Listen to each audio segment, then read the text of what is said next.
Welcome to Smalltalk Daily for Friday, February 12th, 2010.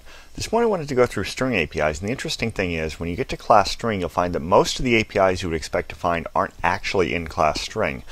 What you need to do is go to the hierarchy, go one level up to character array, and this is where you will find most of the stuff. And what I'm going to do is select all of the packages that are in here. So I'm going to select this first one down here at the bottom, top one, two, get everything, and that'll give you the entire API across all the packages that are making up character array. Give you an idea what's in here. You can turn a string into a file name by sending as file name. So if I have a string that is the path to a file, as file name will give me back a file name object. I can send things like as lowercase and as number. I can send things like as symbol. And those are all conversions that are pretty easy to understand. You can just go through here and browse these. The more interesting ones are a little further down.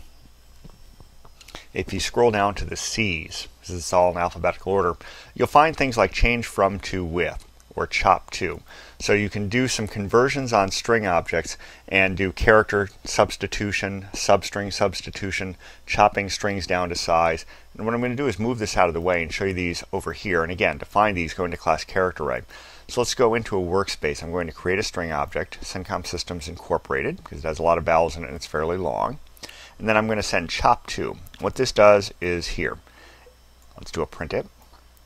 It chops down to the first few and the last character. So it chops it down to size. So if you were going to build your own version of a trim for shortening URLs, you might use something like this.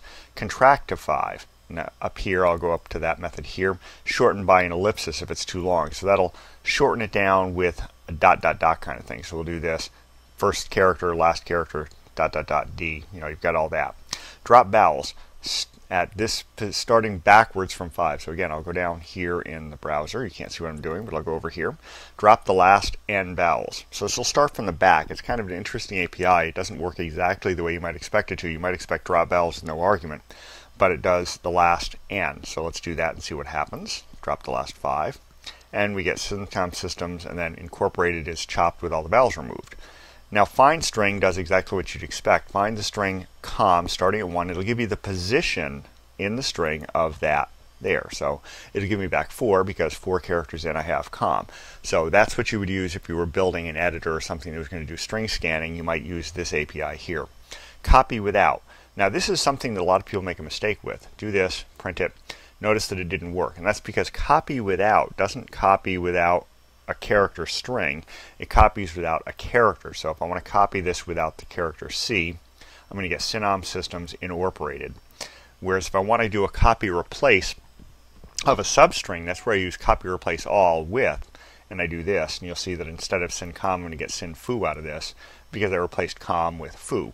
And those are a subset of the APIs. Now again, if you want to take a look at these yourself, what you do is you go to string, go to the hierarchy view, go one up to character array.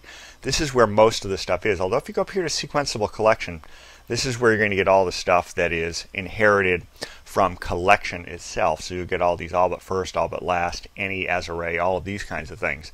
But if you're looking specifically for the string matching type stuff, that's going to come in here in class character array for the most part. You'll find very little of it in class string. Most of it will be here. Just start scrolling through and look at the APIs. So that's about it for today. Until next time, have fun with Smalltalk.